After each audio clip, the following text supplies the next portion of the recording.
Hello students, good morning to all of you. Welcome back to English class.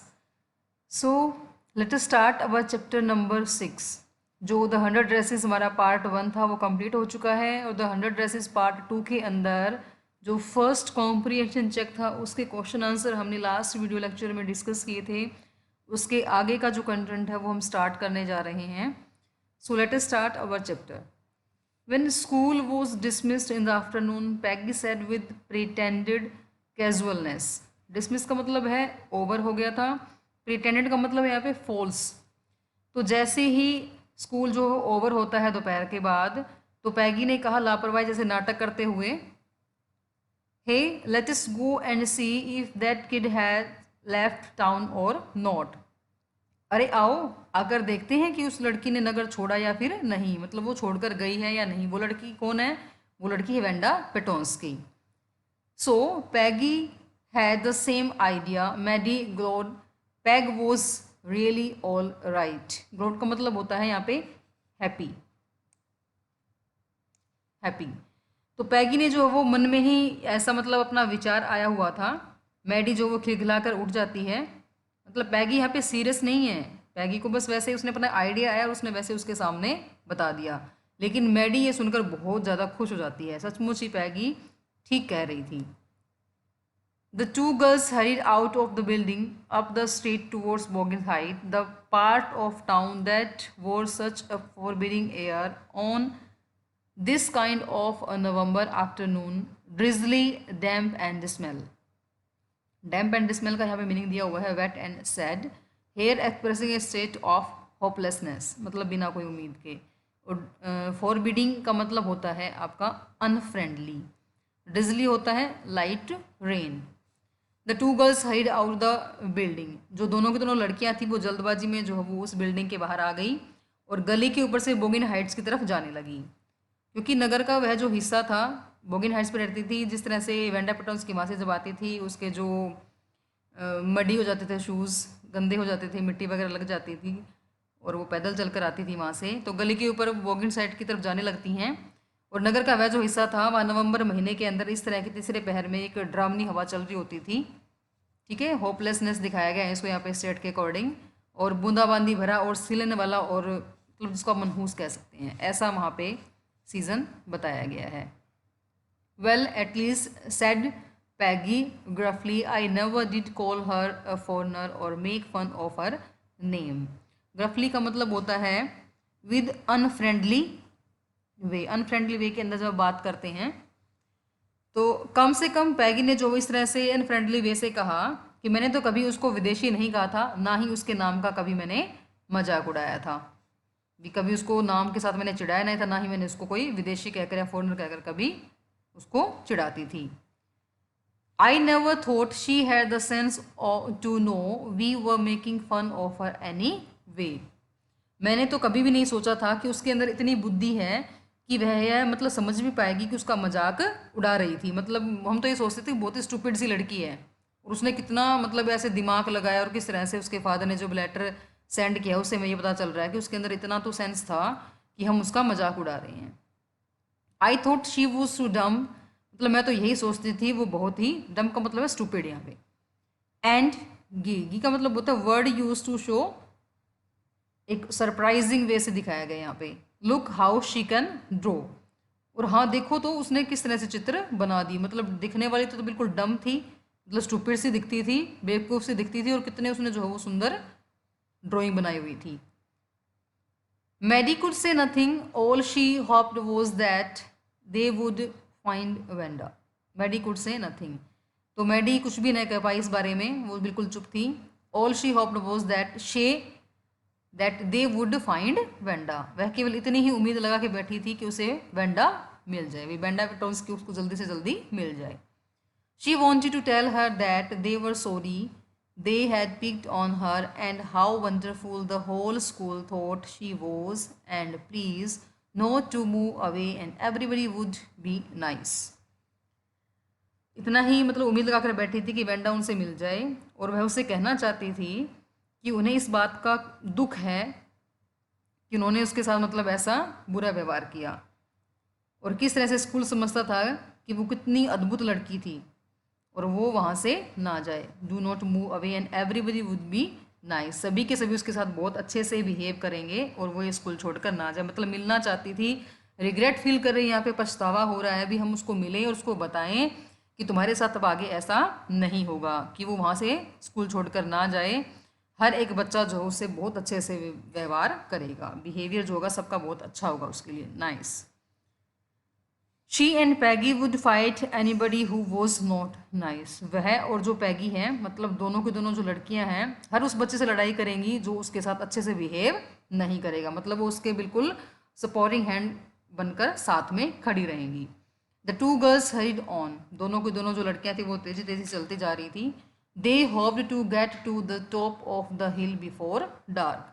उन्हें ये उम्मीद थी कि अंधेरा होने से पहले वो पहाड़ी की उस चोटी पर पहुंच जाएंगी। काफ़ी लंबा रास्ता था वो, और वो पैदल जा रही थी वहाँ पे, तो अंधेरा होने से पहले वो वहाँ पर पहुंचना चाहती थी। I think that was where the Petronski live, said Maddie pointing to a little white house. तो मेरा विचार तो यही है कि बिल्कुल वही जगह है जहाँ पेटोंस्की का परिवार रहता है। मैडी ने जो है एक छोटे से सफ़ेद मकान की तरफ पॉइंट आउट करते, इशारा देते हुए कहा, that's where the Petronski live. शायद वहीं पे पेटोंस्की का परिवार रहता है। एक छोटा सा वाइट घर उनको दिखाई देता है। विस्ट of old grass struck up here and there along the pathway like thin kitten. तो जो पतले पतले जो बिलोटिस जैसे जो है वो पुरानी घास की जो पुलियाँ थी वो पगडंडी के साथ कहीं कहीं दिखाई दे रही थी। मतलब ऐसे गठियाँ सी जो वो रखी गई थी। The house and its sparse little yard looked shabby but clean. तो जो घर था, मकान था, इसका जो आंगन था, जो यार्ड था, वो देखने में भद्दा लेकिन बिल्कुल साफ़ सुथरा दिखाई दे रहा था। अब वो घर की जो उन्होंने जो एनवायरनमेंट देखा है, जो माहौल देखा है, वो उसको उसकी ड्रेस के साथ कंपेयर करेंगे। It reminded Maddie of Wanda's one dress, her faded blue cotton dress, shabby but clean. ये मैडी को वेंडा की उसी ड्रेस की याद आ गई जो उसकी फीकी पड़ गई थी। जो ड्रेस वो नीली पहन के आती, जो कॉटन की होती थी, जो सूती कपड़ा जो पहनती थी, वो जो देखने में तो भद्दा लेकिन साफ होता था। मतलब दिखने में तो बिल्कुल ऑफ हो गया था, उसका कलर उड़ चुका था, लेकिन फिर भी वो क्या था, क्लीन होता था। मतलब डेली का साफ धुला हुआ होता था। और उसका घर भी बिल्कुल वैसा ही था, घर साफ था, लेकिन जो सामान था वो अस्त व्यस्त था, मैनेजमेंट नहीं किया हुआ था वहाँ पे सामान का। इसलिए वो उसके घर का जो है वो कंपैरिजन उसकी ड्रेस के साथ कर रही है। There was not a sign of life about the house. घर के चारों तरफ कहीं भी उन्हें जो कोई ऐसा साइन नहीं मिलता कि यहाँ पे कोई अभी रह रहा है। Peggy knocked firmly on the door but there was no answer. Peggy ने दरवाजे के ऊपर की ओर दबाते हुए जो है वो दस्तक दिया, but there was no answer, लेकिन उनको कोई जवाब नहीं मिला। She and Maddie went around to the back yard and knocked there. वह और मैडी जो वो दोनों ऊपर से होकर जो पीछे की तरफ आंगन की तरफ जाती हैं और दोबारा से नॉक करते खटखटाती हैं। Still there was no answer. फिर भी उनको वहाँ पे कोई भी जवाब नहीं मिलता है। There was no doubt about it. अब तो उसके बारे में कोई भी मतलब संदेह ही नहीं रह गया था, कोई डाउट था ही नहीं वहाँ पे। The Petronski were gone. मतलब पेटोंस्की वहाँ से जा चुके थे, जो पेटोंस्की का जो परिवार था वो वहाँ से जा चुका था। How could they ever make amends. अब वे अपनी गलती के लिए कभी भी पश्चाताप कैसे कर पाएंगी, मतलब किस तरह से रिग्रेट कर पाएंगी, मेक अमेंड्स, किस तरह से वो पछतावा कर पाएंगी। They turn slowly and made their way back down the हिल। धीरे धीरे वहाँ से मुड़ जाती हैं और पहाड़ी के नीचे की तरफ वापस अपना रास्ता बना लेती हैं। वेल एनी वे सेड पैगी। पैगी ने कहा, शी हैज़ गॉन नाउ, वो जा चुकी है। So what can we do, हम अब क्या कर सकते हैं, अब हमारे हाथ में तो कुछ है नहीं, अब जा चुकी तो जा चुकी। जैसे कि पहले बता दिया था कि पैगी पहले ही थोड़ा सा प्रिटेंड कर रही थी, ऐसे कैजुअलनेस के अंदर नाटक करते हुए। अब जा चुके तो हमारे हाथ में कोई नहीं, कुछ भी बात नहीं है।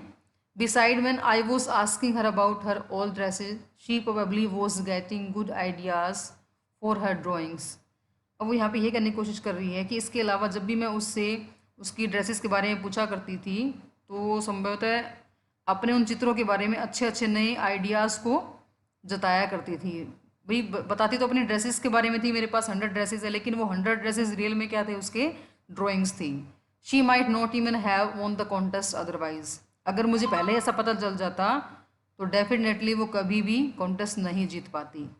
उस मुकाबले में कभी मैं उसको जीतने नहीं देती अगर मुझे ये पता चल जाता तो।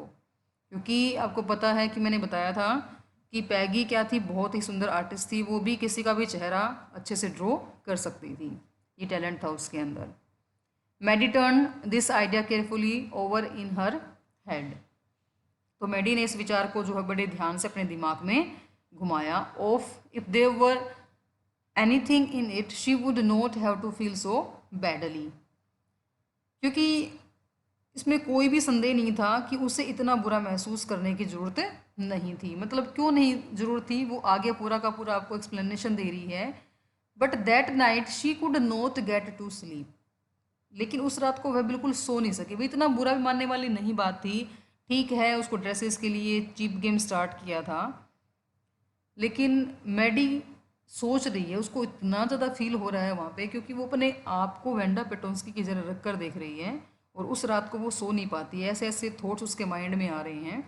उसने क्या सोचा, she thought about Wanda and her faded blue dress and the little house she had lived in. अब उसके माइंड में वही बातें आ रही हैं, वो सिर्फ सोच रही है यहाँ पे। वो तो जा चुकी है वेंडा पेटोंस्की तो वहाँ से, तो उसने वेंडा के बारे में और उसकी जो फेडेड जो ड्रेस थी उसके बारे में सोचा, और फिर उसके माइंड में आ जाता है वो छोटा सा घर जहाँ पे वो भी जाकर आई थी, बोगिन साइड पे, मैंने आपको बताया अभी, शी हैड लिव्ड, जहाँ पे वो रहती थी। And she thought of the glowing picture those 100 dresses made all lined up in the classroom. उसके बाद वो चमकती हुई जो शाइनिंग जो पिक्चर्स थी, जो ड्राइंग थी, वो उसके बारे में सोच रही है। जो 100 की 100 ड्रेसेस थी वो कक्षा के अंदर एक लाइन के अंदर लगाई गई थी। वो सारे के सारे थॉट्स उसके माइंड में रिकॉल हो रहे हैं, वन बाय वन उसको याद कर रही है। At last Maddie sat up in bed and pressed her forehead tight in her hands and really thought. तो लास्ट में मैडी जो है वो बेड से खड़ी हो जाती है, बिस्तर से उठ जाती है और अपना जो फोरहेड होता है, जो माथा होता है, उसको टाइटली अपने हाथों में दबा लेती है और रियल के अंदर वो सोचना स्टार्ट कर देती है। This was the hardest thinking she had ever done. मतलब सबसे ज़ोरदार सोचने वाला काम था जो उसने आज तक कभी नहीं किया था, जो इसके ऊपर वो इतना प्रेशर दे रही थी। कौन सी बात, वेंडा पेटोंस्की वाले जो बातें थी वो उसको इतना परेशान कर रही थी। आज तक उसने कभी ऐसी डीप थिंकिंग नहीं की थी। After a long time she reached an important conclusion. तो एक लंबे टाइम के बाद वो एक निष्कर्ष पर, एक कंक्लूजन पर पहुंचती है। फाइनली उसने कुछ सोचा है। She was never going to stand by and say nothing again. कि आज के बाद वह कभी भी दोबारा कुछ न कहेगी और खड़ी नहीं रहेगी किसी के पास, किसी को हर्ट करने के लिए। क्योंकि जो मैडी है वो पैगी की बेस्ट फ्रेंड थी, और पैगी जब ऐसा चीप गेम स्टार्ट करती थी, उसके बारे में पूछती थी, ड्रेसेस के बारे में, शूज़ के बारे में, तो वो उसके साथ में खड़ी रहती थी। तो जो टीज कर रहा है उसके साथ में खड़े होकर हंसने वाला भी उतना ही गुनहगार हो जाता है। तो यहाँ पे मैडी को इसलिए रियलाइज़ हो रहा था कि मैं पैगी के साथ खड़े होकर उसकी मतलब ज़्यादा गुनहगार हो गई हूँ। उसने कहा, कंक्लूजन में क्या निकलता है कि वो कभी भी आज के बाद ऐसे खड़ी नहीं रहेगी और उसका साथ नहीं देगी। If she ever heard anybody picking on someone because they were funny looking or because they had strange names, she speak up। यदि कुछ भी किसी के साथ किसी को परेशान किया जाएगा या फिर किसी को टॉर्चर किया जाएगा, किसी को टीज किया जाएगा, उसको ऐसा कुछ सुनने को मिलेगा तो जो दिखने में अजीब लगता हो, तो किसी का नाम के साथ अजीब अजीब लगना है, फिर किसी को चिढ़ाया जाना, तो वो खुलकर बोल दिया करेगी कि ऐसा ना किया जाए। भाई कोई फ़नी लुकिंग से या फिर फ़नी नाम के साथ किसी को चिढ़ाया जाएगा तो वो बिल्कुल सामने उसके मुंह पे बोलेगी। Even if it meant losing Peggy's friendship. इसका मतलब हो सकता था कि वो पैगी की जो दोस्ती है उसको भी खोना पड़ जाए, क्योंकि पैगी उसकी बेस्ट फ्रेंड थी। अगर वो पैगी के साथ खड़ी नहीं रहेगी तो ऑब्वियसली बात है पैगी उससे नाराज़ हो जाएगी, उसकी जो फ्रेंडशिप है वो टूट जाएगी। She had no way of making thinking right with Vanda, but from now on she would never make anybody else that unhappy again। तो वेंडा के साथ जो उस बात को और भी अच्छे से मतलब तरोताज़ा करने के लिए उसके पास कोई दूसरा रास्ता नहीं था सिवाय इसके कि अब के बाद वह कभी भी दोबारा किसी को इतना दुख नहीं पहुंचाएगी। क्योंकि देखिए यहाँ पे क्या बताया गया है कि वेंडा पेटोंस्की तो जा चुकी थी, लेकिन आगे ऐसा किसी के साथ ना हो। देखो एक बच्चा यहाँ से स्कूल छोड़ के जा चुका था, सिर्फ उनके एक ऐसे मजाक करने की वजह से। उसका स्ट्रेंज नेम था, वेंडा पेटोंस को किस तरह से बुलाया जाता था, कोई फ्रेंड नहीं था, कोई अच्छे से उसके साथ बिहेव नहीं करता था क्लासरूम के अंदर।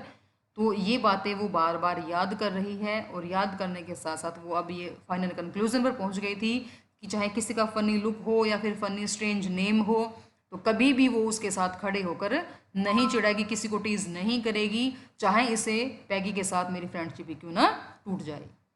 अब देखिए ओरल कॉम्प्रीहेंशन चेक के जो क्वेश्चन दिए गए हैं वो हम डिस्कस कर लेते हैं। फर्स्ट क्वेश्चन दिया गया है, what excuses does Peggy think up for her behaviour and why. तो इसका सिंपल सा आंसर हमें क्या देना है, Peggy said that she had never called Wanda a foreigner. उसने क्या एक्सक्यूज़ दिया था अपने बिहेवियर के बारे में, क्या बताती थी वो, कि उसने कहा था कि मैंने तो कभी तो उसको वेंडा को फॉरनर मतलब कभी विदेशी कहकर तो बुलाया नहीं था। She said that she had never made fun of her name, ना ही मैंने कभी उसका जो है वो मजाक उड़ाया था उसके नाम के साथ। Moreover she had thought that Wanda was too dull headed और know her game of fun. भाई इतनी बुद्धू हो सकती है, हम तो सोचते थे कितनी स्टूपिड है वो, डल हेडेड है कि कुछ जान ही नहीं पाएगी। Peggy said that all this to show that she never mean to hurt Wanda's feeling. उसका कहने का मतलब यही था कि वो कभी भी वेंडा की फीलिंग को हर्ट नहीं करना चाहती थी, मेरा कोई ऐसा मोटिव नहीं होता था। तो वो इस तरह से एक्सक्यूजेस दे रही है अपने बिहेवियर के बारे में कि मेरा तो कोई हाथ है नहीं इसमें अगर वो छोड़ कर गई है तो। सेकेंड क्वेश्चन में क्या दिया गया है, what are Maddie's thought as they go to Boggins Height. तो मैडी के क्या थॉट थे जब बोगिन हाइट्स की तरफ जा रहे थे, तो मैगी को क्या होप थी, Maddie hope that they would find Wanda there and feel sorry for their bad behaviour. वो मिलेंगी उससे फेस टू फेस और उसको कहेंगी कि हमें माफ़ कर दो कि हमने तुम्हारे साथ बुरा व्यवहार किया, and they would also tell her how the whole school liked her, कि पूरा का पूरा स्कूल तुम्हें कितना पसंद करता, वो उसको सामने बताना चाहेंगी। And they would also say that they would fight anybody who was not nice to her. जो अभी हमने लास्ट स्टैंजे के अंदर कुछ लाइनें पढ़ी हैं वही इसका आंसर होगा, कि कोई भी बच्चा अगर उसके साथ इस तरह का बिहेव करेगा तो वो बिल्कुल डटकर सामना करेंगी, और सारा का सारा स्कूल जो है वो उसकी प्रेज कर रहा है, उसको बहुत पसंद किया जा रहा है। ये रहेगा आपका सेकंड का आंसर। थर्ड क्वेश्चन में देखिए क्या पूछा गया है कि why does Wanda's house remind Maddie's of Wanda's blue dress. उसका जो घर था वो उसको ड्रेस के साथ कंपेयर कर रही थी, तो वहाँ पे उन्होंने क्या देखा था, Wanda's house very very small, एक वाइट कलर का छोटा सा घर देखा था उन्होंने। It looked shabby but clean, उसकी भी लुक जो वो शैबी थी और लेकिन क्लीन था, साफ सुथरा था। Her faded blue dress also looked shabby but clean, उसकी ड्रेस थी वो वैसे ही दिखाई देती जैसे कि उसका घर अब दिखाई दे रहा था। This Wanda's house reminded Maddie for Wanda's blue dress. तो इसका सिंपल सा आंसर रहेगा। क्वेश्चन नंबर 4 देखिए, क्वेश्चन नंबर 4 में क्या दिया गया है, what does Maddie think hard about, what important decision does she came to. क्या कंक्लूजन निकलता है, क्या हार्ड थिंकिंग थी, क्या इंपॉर्टेंट डिसीजन पर पहुंचती है वो। She thought about Wanda her little house, उसके छोटे से घर के बारे में सोचती है, and her faded blue dress and her जो भी उसकी ग्लोइंग पिक्चर्स थी ऑफ 100 ड्रेसेस, उन सब के बारे में वन बाय वन उसके माइंड में थॉट्स आ रहे हैं। And she came to the conclusion that she would never again stand by silently, वो किसी के पास जो वो खड़े होकर किसी को टीज नहीं किया करेगी। If she saw anyone being picked on she would speak up and stop all that, अगर कुछ ऐसा होगा तो बिल्कुल उसके फेस पर बोल देगी। ऐसा उसने इंपॉर्टेंट डिसीजन ले लिया था, कंक्लूजन पर पहुंच गई थी वो कि आज के बाद किसी को टीज नहीं किया जाएगा, चाहे इसे पैगी के साथ उसकी फ्रेंडशिप क्यों ना टूट जाए, जो अभी बिल्कुल हमने लास्ट स्टेंजा कवर किया है। चलिए अब आगे बढ़ते हैं। नेक्स्ट पार्ट में दिया है कि on Saturday Maddie spend the afternoon with Peggy. जो शनिवार का दिन था, मैडी ने जो पूरा तीसरा पहर जो वो मतलब पैगी के साथ बिताया था। They were writing a letter to Wanda Petronski, वो वेंडा पेटोंस्की को एक लेटर लिख रही थी, एक पत्र लिख रही थी। It was just a friendly letter telling about the contest and telling Wanda she had won. तो ये एक फ्रेंडली लेटर था जब एक फ्रेंड दूसरे फ्रेंड को लिखता है ये बताने के लिए कि वो कॉन्टेस्ट मतलब जो जीत चुकी थी, उसकी विनर रही है, गोल्ड मेडलिस्ट रही है Wanda Petronski. They told her how pretty her drawings were, उसकी जो ड्रेसेस थी वो कितनी ज़्यादा सुंदर थी।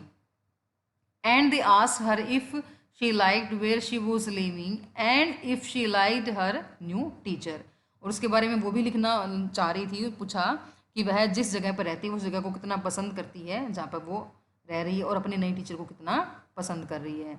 तो उसको अगर जब लेटर मिले तो उसके बारे में उसका आंसर भी जरूर दे। तो उन्होंने ये 2-3 बातें लिखी हैं उस लेटर के अंदर कि वो कॉन्टेस्ट के अंदर गोल्ड मेडलिस्ट रही है, विनर है, और कहाँ पर जहाँ पे वो रह रही है, क्या वो अपने नए टीचर को पसंद करती है, they had meant to say that they were sorry. तो ओवरऑल जो लेटर का, जो फ्रेंडली लेटर का लिखने का एक ही मतलब था कि वो उसको सॉरी कहना चाहती थी, माफ़ी मांगना चाहती थी। But it ended up with the just writing a friendly letter the kind they would have written to any good friend and they sign it with lots of X's for love. यहाँ पे x का मतलब होता है indicating किस, या फिर हम कह सकते हैं specially at the end of a letter. जब लेटर को एंड किया जाता है तो एक प्यार में जो हम बड़े ही मतलब एक फ्रेंड को जब इस तरह से पॉइंट आउट करते हैं, प्यार के साथ लिखते हैं, तो उन्होंने जो है वो एक मात्र जो जैसे हम फ्रेंड्स को लेटर लिखते हैं इस तरह से उसको एंड किया। एक ऐसा पत्र जो किसी भी अच्छे मित्र को लिखा जाता है, इसके ऊपर बहुत सारा प्यार हम दिखाते हैं, एक्स एक साइन बनाकर हस्ताक्षर कर दिए जाते हैं लास्ट में, और बहुत सारा लॉट्स ऑफ लव लिख देते हैं। They mail the letter to Boggins Height writing please forward on the envelope. तो उन्होंने बोगिंस हाइट का पता लिखकर उसको जो है वो डाक में डाल दिया, और लिफाफे के ऊपर कृपया आगे भेज दीजिए के शब्द उन्होंने राइट कर दिए थे। जहाँ पे वो रह रही है ना, तो उसको आगे फॉरवर्ड कर दिया जाए। Days passed and there was no answer but the letter did not come back, so maybe Wanda had received it. देखो, days passed and there was no answer, दिन बीतते गए लेकिन कोई भी आंसर नहीं मिला, पत्र नहीं आया। तो ये मतलब ऐसा माना गया है कि संभावना थी कि वेंडा को पत्र मिल गया था। कोई आंसर नहीं दे, शायद वो इतनी नाराज़ थी हमसे कि उसका आंसर देना उसने ज़रूरी नहीं समझा। Perhaps she was so hurt and angry she was not going to answer. मतलब इतने ज़्यादा हर्ट हुई थी, इतनी ज़्यादा उसको ठेस लगी थी कि वो इसका आंसर देना ज़रूरी नहीं समझती थी। तो इस बात के लिए हम उसको कुछ कह भी नहीं सकते थे। यू कुडंट ब्लेम हर, हम जो है इस बात के लिए उसको तो ब्लेम कर ही नहीं सकते भी इसमें उसका कोई कसूर है, वो आंसर क्यों नहीं दे रही है, क्योंकि सारा का सारा फॉल्ट तो हमारा ही था कि हमने उसके साथ ऐसा बिहेव किया था। तो उसका नाराज़ होना यहाँ पे क्या है, बिल्कुल करेक्ट था। Weeks went by and still Wanda did not answer. अब जो वो पहले दिन की बात चल रही थी, अब सप्ताह बीत गए फिर भी वेंडा को कोई भी जवाब नहीं मिला। Peggy had begun to forget the whole business. अब पैगी को देखो पहले ही इस मैटर से कोई लेना देना नहीं था, वो वैसे ही मतलब ऐसे ही दिखा रही थी, कैजुअलनेस दिखा रही थी कि ठीक है चलो जा चुकी है तो इसमें मेरा तो कोई कसूर है नहीं। द होल बिजनेस, पूरे होल बिजनेस का मतलब होता है ये जितना भी मैटर था उससे उसको कोई लेना देना नहीं था, वो धीरे धीरे इस मैटर को बोलती जा रही थी। And Maddie put herself to sleep at night, making speechless about Vanda, defending her from great crowds of girls who were trying to tease her with how many dresses have you got। लेकिन Maddie जो थी वो रात को Wanda के बारे में बातें करती थी। ये यहाँ पे जो स्टेंजा दिया गया है बच्चे, ये सारा का सारा उसका इमेजिनेशन है, क्योंकि ये सारी की सारी बातें हो चुकी हैं। जब वो रात को सोती थी तो जिस तरह से कई बार क्या होता है कि क्लासरूम में कोई बात हो जाती है, हम रात को सोते हैं तो वही बातें हमारे माइंड में आती हैं और हम जो है वो बड़बड़ाना शुरू कर देते हैं उसके बारे में कि नहीं ऐसा नहीं था, मुझे ऐसा नहीं करना चाहिए था, मुझे ऐसा करना चाहिए था। तो वो सारे के सारे जो बातें हैं वो उसको याद कर रही है जब वो सो रही होती थी। तो वेंडा के बारे में सारी बातें करती हुई अपने आप को सुला लेती थी। लड़कियों की भीड़ उसको वो दिखाई देती थी, किस तरह से बचाते हुए उसे यह मतलब टीज करने की कोशिश करती थी कि तुम्हारे पास कितनी ड्रेसेस हैं। तो सारा का सारा जो मैटर दिया गया है वो डिफेंड कर रही है यहाँ पे, उसको बचाने की कोशिश कर रही है ताकि उसको कंफर्टेबली नींद आ सके, आराम से वो सो सके। How many dresses you got and before Wanda could press her lips together in a tight line the way she did before answering, Maddie would cry out stop, then everybody would feel ashamed the way she used to feel। तो इससे पहले कि Wanda एक मतलब उसकी मतलब जो lips थे, जो होठ थे, वो कसी हुई रस्सी की तरह जो अपने होठों को दबा लेती थी, जैसा कि वह अपना आंसर देने से पहले किया करती थी। भाई मेरे पास 100 ड्रेसेस, इस तरह से लिप्स को हम टाइट कर लेते हैं। तब मैडी जो वो चिल्लाकर उठती थी कि चुप हो जाओ, मतलब उसको टीज करना बंद कर दो। तब तक हर कोई इंसल्ट फील करता था और अपने आप को महसूस किया करती थी भी नहीं, क्योंकि उसके बाद तो सिर्फ वो टीजिंग वाली ही बात उसको याद रहती थी। तो यहाँ पे वो चिल्ला के उठ जाती है कि बस बहुत हो गया, अब उसको चिढ़ाना बंद कर दो, उसको डिफेंड कर रही है यहाँ पे वो, सिर्फ अब अपने आप को ही कंसोल कर रही है। Then everybody would feel ashamed and the way she used to feel. और हर कोई जो इस बात से लज्जित उठता था कि वह अपने आप को महसूस कर रही थी उसकी जगह पर। Now it was Christmas time and there was snow on the ground. अब क्रिसमस का टाइम आ गया था। अब क्रिसमस कब आता है, 25 दिसंबर को आता है। तो ठंड का टाइम था, सर्दियों का टाइम था। That there was snow on the ground, और ग्राउंड के ऊपर ज़मीन के ऊपर जो वो बर्फ़ जमी हुई थी। Christmas bells and a small tree decorated the classroom. तो क्लासरूम के अंदर जो क्रिसमस वाली घंटियाँ होती हैं और एक पेड़ के ऊपर जो वो सजा के इस तरह से रखा हुआ था। On the last day of school before the holidays, तो विंटर ब्रेक की बात हो रही है, उससे पहले जो है वो लास्ट डे था स्कूल के अंदर। The teacher showed the class letter she had receive that morning. तो क्लास के अंदर टीचर ने एक लेटर दिखाया जो उसी मॉर्निंग को रिसीव किया गया था। क्या था उस लेटर में, देखते हैं। You remember Wanda Petronski, the gifted little artist who won the drawing contest. Gifted का मतलब है टैलेंटेड या फिर हैविंग नेचुरल इंटेलिजेंस, जो प्रतिभाशाली बच्चे होते हैं। Little artist who won the drawing contest, जो ड्राइंग कॉन्टेस्ट का मुकाबला जीत गई थी, गोल्ड मेडलिस्ट थी, उसकी बात चल रही है। Well she has written me, उसने मुझे लिखा है that I am glad, glad का मतलब है यहाँ पे happy, to know where she lives, बहुत खुशी हो रही है कि वो कहाँ पर रह रही है, इस बात का मुझे जानकर खुशी हो रही है। मिस मिसोन कह रहे हैं यहाँ पे because now I can send her medal, अब मैं उसको उसका मेडल सेंड कर सकती हूँ। I want to read her letter to you, उसके द्वारा लिखा गया जो लेटर है वो मैं आज आपके सामने पढ़कर सुनाने जा रही हूँ। The class set with a sudden interest and listened intently.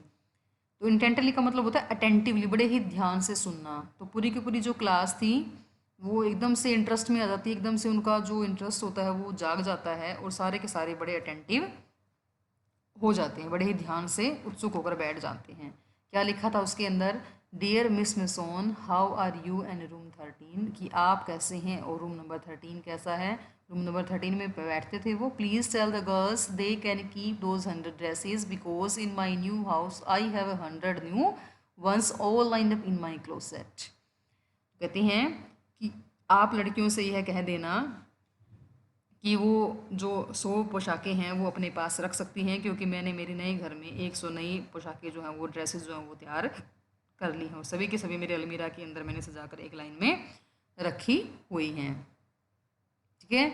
I would like that girl Peggy to have the drawing of the green dress with the red trimming and her friend Mary to have the blue one. अब वो दोनों के दोनों gift की बात चल रही है। अभी मैं कुछ देना चाहती हूँ। मैं चाहूँगी कि पैगी नाम की जो लड़की हरी वाली जो ड्रेस ले ले, जो चित्र था, जो ड्राइंग थी वो ले ले, जिसके ऊपर लाल गोटा पट्टी लगी हुई थी, और उसकी जो फ्रेंड थी मैडी वो नीली वाली ड्रेस ले सकती है। ठीक है, ये उसने लिखा। For Christmas I miss that school and my new teacher does not equalize, equalize का मतलब होता है equal with you. Merry Christmas to you and everybody.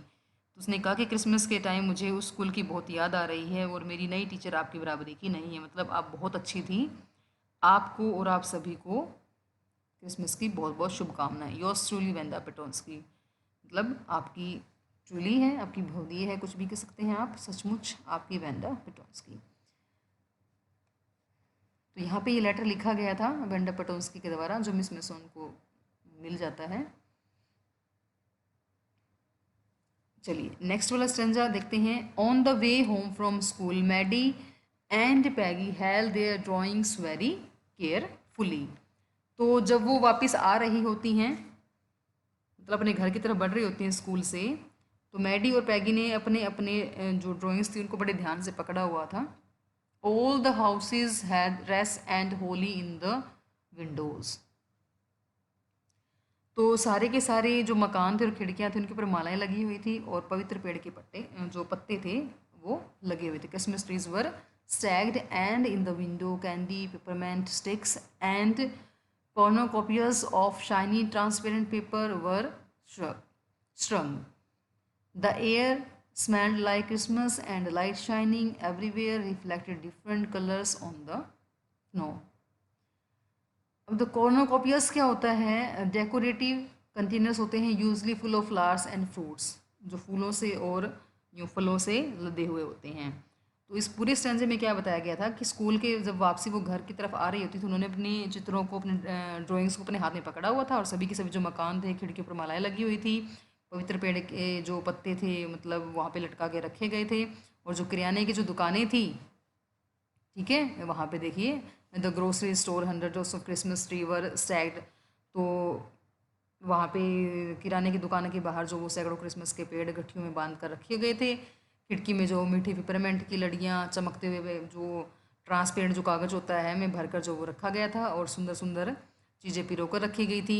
हवा में क्रिसमस की बड़ी ही सुंदर जो वो सुगंध फैली हुई थी और हर जगह चमकती हुई रोशनी दिखाई दे रही थी। Everywhere reflected different colours on the snow, जो मतलब बर्फ़ के ऊपर से रंग बिरंगे प्रतिबिंब को दिखती हुई बहुत ही सुंदर लाइटें दिखाई दे रही थी। अब देखिए ये जो बॉय एक्सक्लेमेटरी के साइन दिया हुआ है, वाह, यहाँ पे वाव का है ये। सेड पैगी, पैगी ने कहा this shows she really likes us. Peggy ने कहा इससे पता चलता है कि वह सचमुच हमें पसंद करती थी। It shows that she got our letter and this is her way of saying that everything is all right. तो ये जो लेटर लिखा है और जो हमें ये ड्राइंग दी है, इसका कहने का मतलब है कि बिल्कुल सही है और वो हमें इतना पसंद करती है, उसको लेटर मिल गया था और उसका ये आंसर है। And that's that. चलो अब बात ख़त्म, मतलब बस अब यहीं पे मैटर ख़त्म हो जाता है। अब कोई रिग्रेट नहीं, हमें कोई पछतावा नहीं, जो हो गया वो हो गया। I hope so said Maggi sadly. तो ऐसा ही हो, मतलब मैडी ने फिर भी उदासी से कहा। मैडम, मैडी यहाँ पे अभी भी सेटिस्फाइड नहीं है। शी फेल्ट सैड बिकॉज, अभी भी उसको उदासी महसूस हो रही है। She knew she would never see the little tight lipped polish girl again and couldn't ever really make thing right between them. उस छोटे से कसे हुए होठों वाली लड़की, पोलैंड लड़की को वो कभी अपनी लाइफ में दोबारा नहीं देख पाएगी। और उसके बीच की जो बात थी, मतलब वो उसको सॉरी बोलना चाहती थी, रिग्रेट फील कर रही थी, वो उस बात को कभी भी सुधार नहीं पाएगी। She went home and she pinned her drawing over a torn place in the pink flowered wallpaper in the bedroom. तो शी वेंट होम, घर पर पहुंच जाती है, अपनी ड्राइंग को अपने सोने वाले कमरे में, जो गुलाबी फूलों वाली जो दीवार थी, मतलब कागज़ की फटी हुई उस जगह पर उसके उसके ऊपर पिन अप कर दिया था, पिंड कर दिया था, लगा दिया था। The शबी room came alive from the brilliancy. Brilliancy मतलब तो जो शाइनिंग थी उसकी, जो इतनी सुंदर कलर के साथ वो निखर कर आ रही थी, ऑफ द कलर्स। तो उससे वो जो शबी जो कमरा था वो बिल्कुल निखर के चमकने ना शुरू कर देता कलर्स के साथ। Maddie sat down on her bed and looked at the drawing. Maddie जो है वो अपने बिस्तर पर बैठ गई और ड्राइंग को ध्यान से देखने लगी। She had stood by the that said nothing but Wanda had been nice to her anyway. मतलब है, मतलब पास खड़ी रहती है और कुछ बोल नहीं पाती है, उस ड्राइंग को देखती रहती है, किंतु तब भी वेंडा उससे कितनी अच्छी तरह पेश आई थी। मतलब उस टाइम वेंडा को ही बस वो याद कर रही है कि वेंडा ने तो कभी तेरे को कुछ कहा ही नहीं था, सिर्फ उस मेमोरी को ही वो याद कर रही है। Tears blurred her eyes and she gauge for a long time at the picture. Blood का मतलब होता है मेरी डिफ़िकल्ट टू सी क्लियरली। जब धुंधलापन आ जाता है आंखों में, आपकी आंखों में जब आंसू होते हैं तो आपको क्लियर दिखाई नहीं देता है। ठीक है। गेज का मतलब होता है looked steadily for a long time, टकटकी लगाकर किसी भी चीज़ को देखना, उसको बोलते हैं gauge. Time at the picture, तो आंसू में, आंखों में अपने आंसुओं को दिखाते हुए धुंधला कर दिया था उसकी आंखों को, और लंबे समय तक उस पिक्चर को देखती रहती है, वो ड्राइंग को देख रही थी। Then Hansli she rubbed her eyes. अब हैस्टी का मतलब होता है क्विकली, मतलब तेजी से।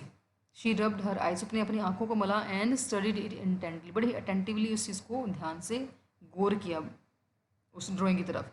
The colours in the dress were so vivid, मतलब डिफरेंट थे, that she had scarcely noticed.